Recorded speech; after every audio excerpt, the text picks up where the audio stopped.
Ladies and gentlemen, welcome to another episode of the Midcard Mess podcast. I am your host, not one, not two, but all three faces of Jamal, and this is your wrestling news. AEW Dynamite had some dynamite on the road to Dynamite. I'm just kidding, man. But look, AEW had a fantastic show last night, coupled with new tag team champions.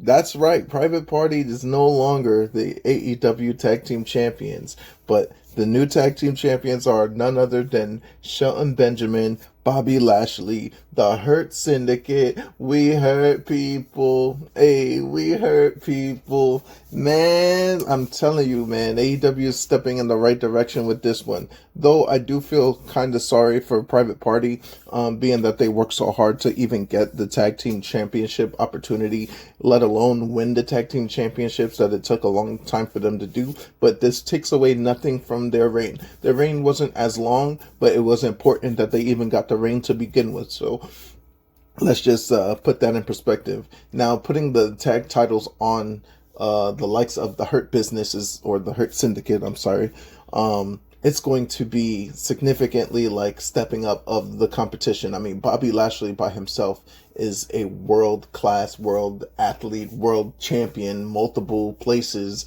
Like, you know, he's a former ECW champion, TNA heavyweight champion, WWE champion 2 times over. Like, you know, ECW champion. Like, you know, it does not matter, bro. Like, Bobby Lashley is that dude. And then not only that, but adding with Shelton Benjamin, who is also world class. And Shelton Benjamin's probably won every tag title that there is to win, that he, in every company that he's been a part of. So, like, you know, any company that he had a tag team partner, he won the Ring of Honor tag team championships. He beat the Briscoes before. He had with Charlie Haas. Him and Charlie Haas actually won the tag titles in WWE, part of Team Angle. When the Hurt Business was first incepted in WWE, you had Cedric Alexander and Shelton Benjamin as the tag team champions. So, like, you know, Shelton Benjamin is a world-class tag team specialist. So for them to win the tag titles, it was incredible. So, but I'm way ahead of myself in my talking of them winning the tag team championships. Let's talk about AEW Dynamite and how this thing started. And it started with Dynamite because Kenny Omega and Will Ospreay had a face-to-face. And basically, you had Tony Schiavone out there trying to hype up the meeting, rather. They were talking and everything like that. Will Ospreay said to Kenny Omega that they need to take out the Don Callis family, because the Don Callis family has been getting the one-up on them for the past couple weeks now. And, you know, Don Callis has a stacked fucking family, whatever you want to call it. He's basically the Paul Heyman or Bobby Heenan of this iteration of what AEW's got to offer. I mean, Konosuke Takeshita. You got freaking Lance Archer. You got fucking Brian Cage. You have Kyle Fletcher. Like, these men, like, are doing crazy things together collectively. And, you know, I just wonder what is going to be the end game for the Don Callis family. But the family is ever growing. But they keep taking out Kenny Omega and Will Ospreay separately. They took them out last week on AEW Dynamite, so it was just kind of crazy to freaking see. And Will Ospreay was trying to extend the olive branch, and basically he was like, I don't remember the last time that me and you were in the ring, but I'm glad that, like, you know, that you're not dead from that Brock Lesnar disease that he had. I can't remember. It's called like diverticulitis or whatever the fuck. I don't know. But it was a deadly, like, you know, thing that they had to take out spleen and shit like that. Basically, it was almost a career-ending injury.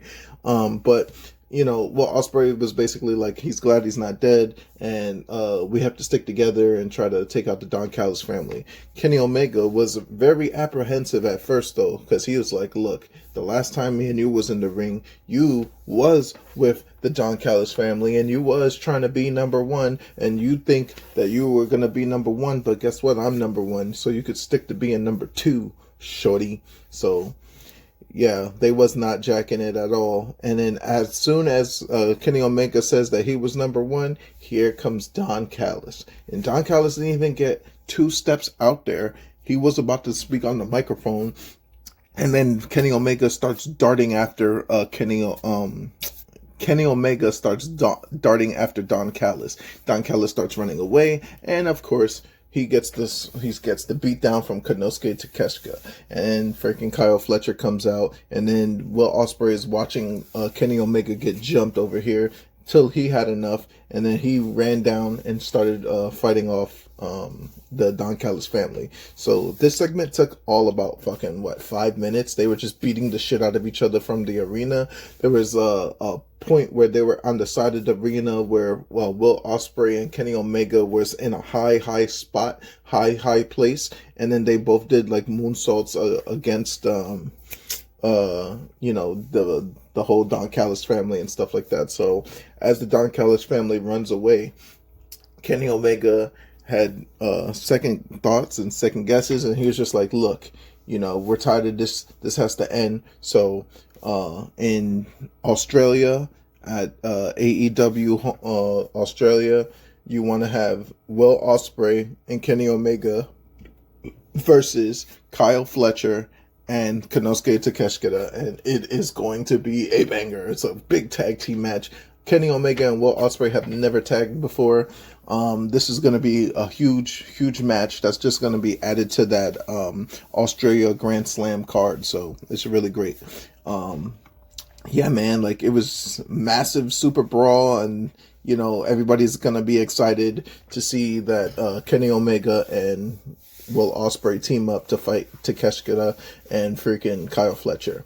All right, so the match that I did aforementioned before next was the tag team championship match between Private Party and the Hurt Syndicate. And like I said, no disrespect to Private Party, but Zay and Quinn put up a decent fight, but they were just no match for the Hurt Syndicate. I mean, Bobby Lashley is a beast. Shelton Benjamin is a beast. There was a spot on the outside where freaking they took out Isaiah Cassidy and freaking, they double belly to belly flipped both of them at the same time. They were just on a tear. Like the Hurt Syndicate was just on a tear, and they won the tag team championship. So AEW tag team division, watch the fuck out, because the Hurt Syndicate like to hurt people. They hurt people. They hurt people. All right. So, man, AEW tag team division, watch out. All right. So then we go into the next segment, which here comes 2025 yet again, and here's I keep saying it every freaking week. Jeff Jarrett on my TV screen in 2025. Pack it the fuck up. Get the fuck up out of here. I'm tired of seeing it. He's getting packed up weekly at this point. He cut a ring promo talking about to take out MJF. And there's going to be a good old fashioned beat down that he's going to have, and he's going to skip the middleman, and he cut straight directly to Jon Moxley and was like, he wants a shot at the AEW World Heavyweight Championship. But here's the thing. You don't call out the Death Riders AEW World Heavyweight Champion without getting some repercussions. And that repercussions came from a blindsided European uppercut by one Claudio Castagnoli. Claudio told Jeff Jarrett just to stay out of Death Riders' business, and the Last Outlaw basically challenged Castagnoli to a match next week. And then he said, if I win that match, then I get a shot at Jon Moxley for the title. I don't think that it's going to be the case whether Jeff Jarrett wins this match or not, that he'll get an opportunity to wrestle for the title. But, it's just asinine to think that Jeff Jarrett on my TV, he's going to be on my TV screen next week at fucking Homecoming to get his ass kicked by by Claudio Castagnoli, or even the whole Death Riders as a whole. It just makes no sense. 2025 Jeff Jarrett on my TV screen. You're a WWE Hall of Famer. You're a TNA Hall of Famer. Pack it the fuck up. You're out of here. Pack it up. I love the bit of you hitting niggas with guitars in the fucking head. I love the bit that you freaking made China overnight sensation with her legend growing, because you were the one that took the fall for her Intercontinental Championship to make her the first and only Intercontinental Champion female ever. other than what WWE's got going on, tarnishing the legacy. Not really tarnishing her legacy or whatever not, but I'm speaking too much on it. Jeff Jarrett on my TV screen, 2025, pack it the fuck up, get him the fuck up out of here. Really, like dead ass, like we're done, we're finished. Pack it up. Pack it up. Pack it the fuck up. Get him out of here. Toni Storm, one of the best characters ever right now, because, you know, a lot of people don't understand about character development, but the character development from Toni Storm going from being a mad woman obsessing over the AEW Women's Championship to then turning into timeless Toni Storm, which is all black and white and freaking like Marilyn Monroe-esque and everything like that, only to lose the title to the current champion right now, who is Mariah May, and then coming back and then being the original gimmick that she had, which was Toni Storm, it's Toni time type stuff. So like, you know, it's just a whirlwind of character work that Toni Storm is doing, and then she has basically amnesia like at this point, because she's like, oh, I'm gonna meet Mariah May for the first time. It's like, bitch, you lost the title to freaking goddamn Mariah May way back. Like, what are you talking about? Like, but everybody is going along with it, and it's one of the best characters in wrestling right now. So she's in the back. She's talking to Harley Cameron, who is also Australian, by the way, talking to Toni Storm, and then wishes her like a good luck for Mariah May at Grand Slam in Australia. And basically, they had the segment where they were talking Aussie, like, you know, two Sheilas with fat asses and stuff like that. Like, you know, they were just speaking straight Aussie down there from down under. But yeah, man, like, you know, Toni Storm seems like she's ready for Mariah May. She's going to have a face-to-face with her on Collision, which is going to be on Saturday. Yeah, we'll see what Grand Slam Australia is going to entail when it comes to, you know, seeing if Harley Cameron's going to get an opportunity to be on Grand Slam Australia, or if Toni Storm can actually beat Mariah May here. It's this iteration of Toni Storm. And yeah, the AEW women's division is really looking good right now. On top of that, you had Mariah May talking about how she's been the most disrespectful champion, disrespected champion of all time. So, you know, she's just tired of the nonsense. She's tired of the bullshit. So, like, she's just gonna fucking take out Toni Storm once and for all. And then, yeah, it's gonna be the gist of it. Swerve Strickland and AR Fox had a match with each other. It was a decent match. It was basically, if you watched Lucha Underground before, you would see Killshot versus AR Fox. I forgot his Lucha Underground name. So, but they had that kind of match, and it was a match that was warranted and everything like that. Swerve did win. He beats with the Swerve Stomp. They did shake hands afterwards, but in the back, you see Ricochet intervene in the match, but it was chased off by Prince Nana, who was armed with the fucking pipe. Ricochet then appeared on the screen in the back after holding scissors, the same pair of golden scissors that he inserted in Swerve's head a couple weeks back. He put it to Nana's throat and told him to deliver a message for Swerve. And then basically he was like, it may be his house, but there's a new landlord and rent is due. So this Ricochet and Swerve got to go one-on-one at some point, and that shit is going to be crazy. And again, this is just a Lucha Underground match that is now on the big screen, on the big television. It's going to be Killshot versus Prince Puma.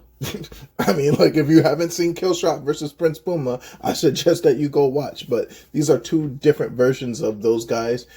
Swerve being a former AEW World Champion, Swerve Strickland, and Ricochet also, like, you know, coming up, trying to be a main eventer now in AEW. So be on the lookout for that, because when that match eventually happens, it's going to go crazy. It's going to go bonkers. MJF then comes down to the ring. There's a jobber that's in the ring ready for his match, and the match is going to be against Hangman Adam Page, basically. But Max tells that guy to get the fuck up out of there, and he told the Knoxville crowd that Jeff Jarrett owes everyone an apology for his actions last week. He called Jeff Jarrett senile for turning his help turning down his help to win the AEW World Title, and it's going to be MJF that's going to get the opportunity at the World Title, not Claudio. That's going to end up getting that opportunity to beat down Jeff Jarrett. So Jeff Jarrett looks like he just got a whole lot of baggage going on into next week against his match with Claudio. And I don't think that he's going to win that match. And even if he does, he shouldn't get an AEW World Championship match because it's 2025. Pack it up, Jarrett. The person that he was supposed to face, the jobber in the ring, his name is Tyler Shoop. The person that he was supposed to face was Hangman Adam Page, and he came down. He had to stare down with MJF in the ring. Points for him to leave the ring. Max fucking left, and fucking Hangman just squashes this nigga. He fucking beat the hell out of him. He fucking really beat the shit out of him real quick. Gave him a clothesline, not even like a flipping Hangman's lariat. He just clotheslined him and then called it a day.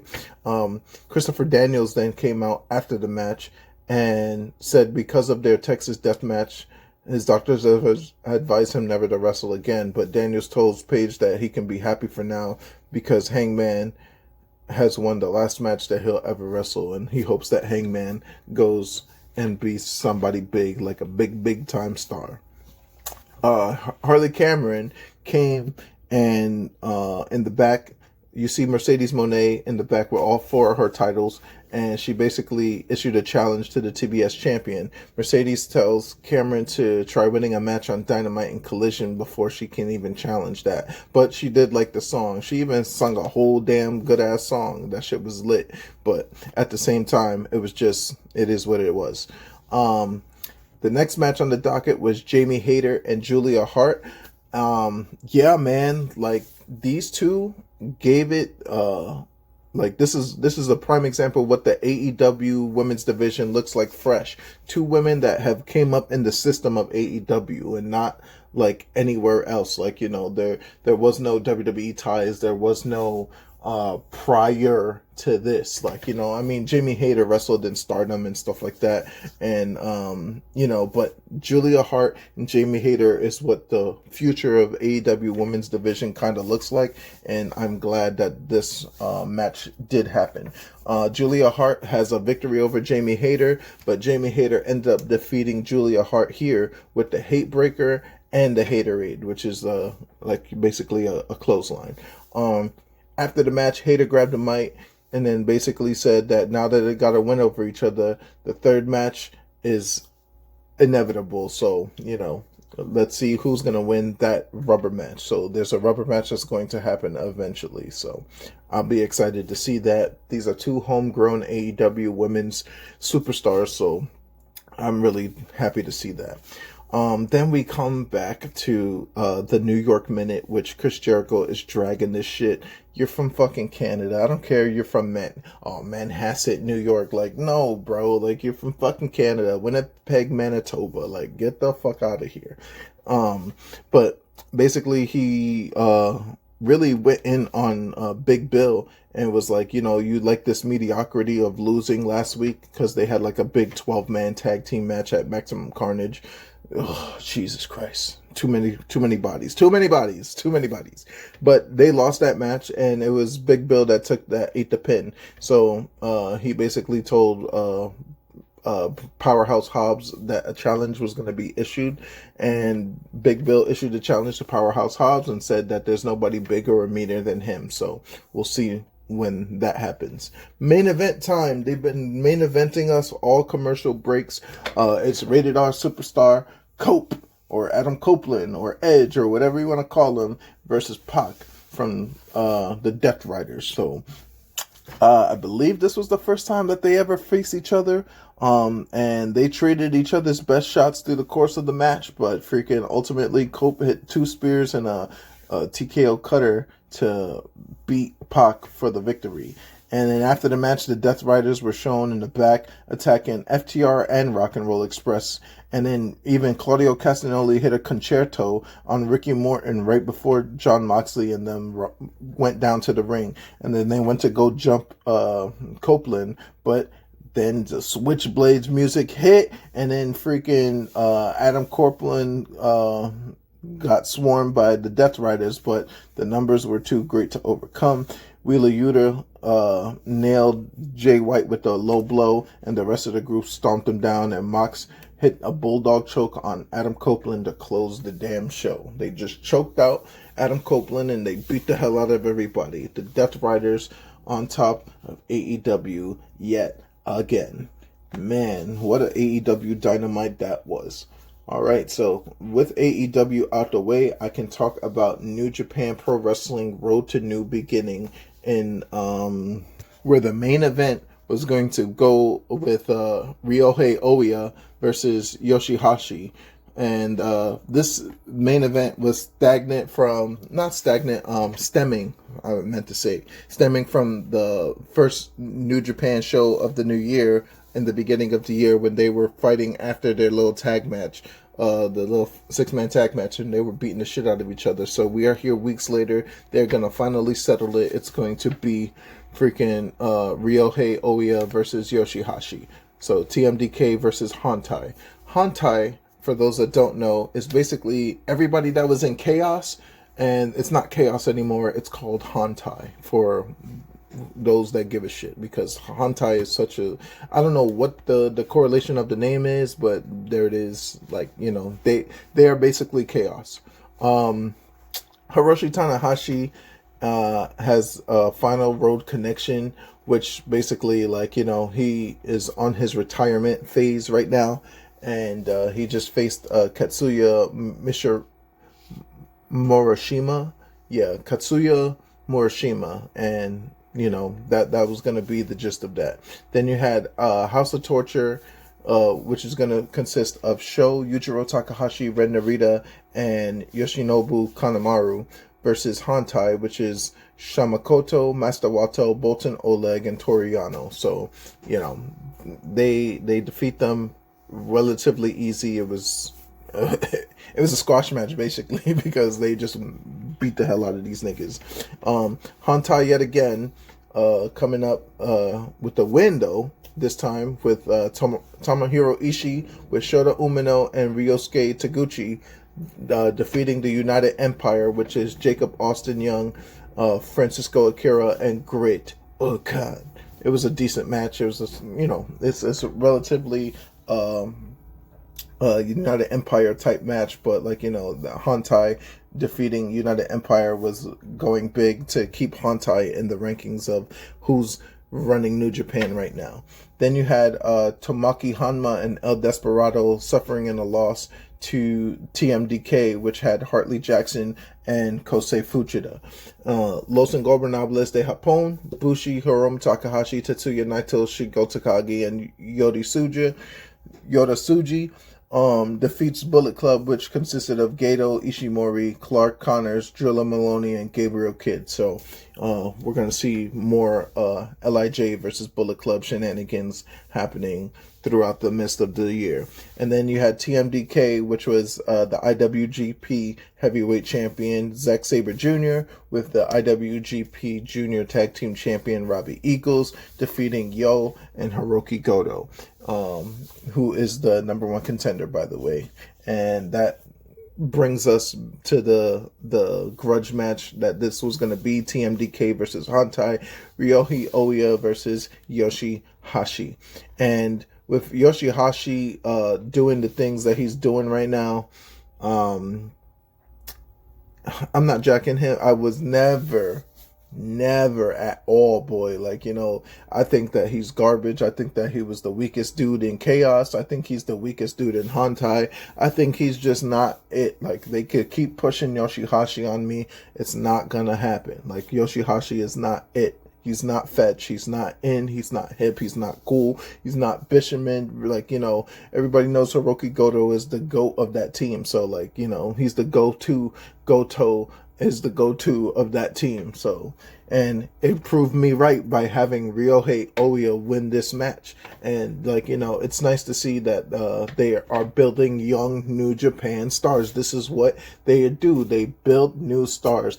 Ryohei Oya came back from excursion quite sometime like last year or whatever not, to join TMDK, and he's just doing what he's supposed to do, and that's basically bring in the new guard. And that is all I have for New Japan Pro Wrestling. We're going to talk TNA wrestling now. We got 3 big matches that deserve your attention this week, and also we have a new TNA heavyweight champion in Joe Hendry. So Joe Hendry winning the title at TNA Genesis last Sunday. So yeah, he's the champion now. We'll hear what he has to say. The big 3 matches that I'm talking about is the TNA. Excuse me. The TNA Tag Team Champions, the Hardys, versus Moose and JDC from the System. Then you also have Masha Slamovich and Spitfire in a 6-woman tag match with Ash and Heather by Elegance and Rosemary. So that's going to be a thing to look forward to.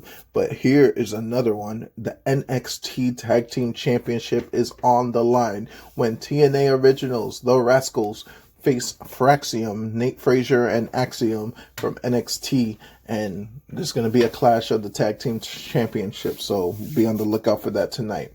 All right, guys, thank you for listening to the Midcard Mess Podcast. Thank you for supporting me. Like, share, subscribe the video.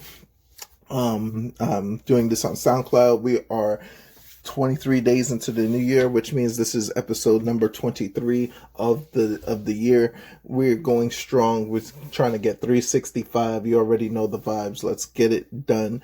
I appreciate everyone that has supported me and everything like that. I cannot thank you guys enough. I still have some works in the thing. I have more things in the works for you guys, whether it be shorts or whether it be, I'm doing that seminar on Saturday with Kurt Angle. I'm doing the tryout for Amazing Red, and I'll keep you guys posted on that. So yeah, man, I'll see you guys on the next one. So peace.